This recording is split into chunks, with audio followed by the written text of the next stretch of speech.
vainqueur. Tu l'avais dit, Roland, je pense que le Sénégal sera le premier pays africain à remporter des points dans ce mondial. C'est fait. Le 6e pays africain gagne 3 points. On met le fait qu'ils ont réussi à gagner ce match-là, ils sont quand même costauds. Dans tous les secteurs, on me disait le gardien pas terrible. Enfin, je ne sais pas s'il fait le match de sa vie, mais sur ce match-là, excusez-moi, mais il fait partie des bons gardiens. Donc, je vois quand même beaucoup de talent et une équipe assez bien équilibrée. Voilà, j'ai dit 6 pays, mais c'est 5 pays africains. Maroc, Tunisie, Égypte, Nigeria et donc le Sénégal qui, regardez ces statistiques, nette possession, Manu, pour la Pologne. 10 tirs à 8, mais c'est quand même plutôt équilibré. Hein. C'est très équilibré parce qu'on n'a pas eu l'impression dans le match que, ah oui, les Polonais en deuxième mi-temps ont fait plus le forcing que le Sénégal. Ils ont essayé de garder un peu ce score-là. Ils ont profité aussi un peu des largesses et des politesses de la Pologne sur des contre-attaques où sur le deuxième but, on a vu, ils ont fait un cadeau énorme à Niang qui est allé battre et pris de vitesse le défenseur central et le gardien de but. Mais comme disait Roland, c'est une équipe vraiment qui fait un bloc très défensif et qui se projette très rapidement vers l'avant. Et ils sont solidaires les uns les autres. Roland le disait, ils étaient 3 sur le Polonais qui avait le ballon et ils faisaient un pressing constant.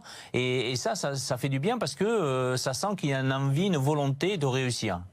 Roland. Ouais, puis les stats quand même sont plus que corrects. Alors c'est sûr qu'en deuxième période, il y a peut-être l'obligation des Polonais de faire quelque chose, mais sinon 3 corners à 3, 4 tirs cadrés, 2 tirs cadrés, 10 tirs, 8 tirs, 86% de passes réussies. Bon là, c'est toujours pareil, ces stats.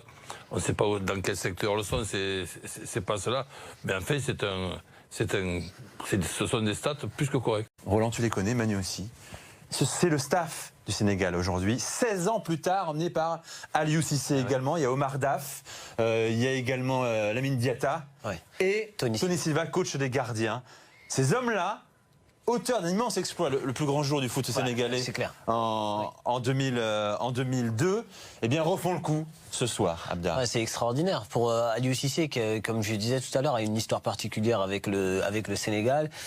Il a été capitaine de cette sélection héroïque en 2002. El Hadji Diouf, là-bas. Avec El Hadji Diouf. Il y a aussi Fadiga qu'on voit pas sur cette photo-là.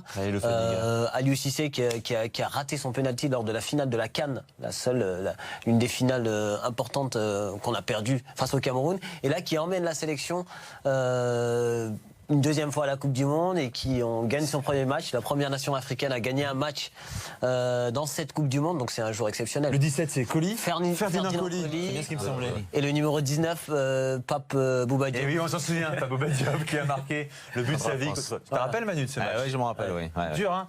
C'était dur, oui. Ils nous ont bouffé. On était un peu trop confiants dans ce...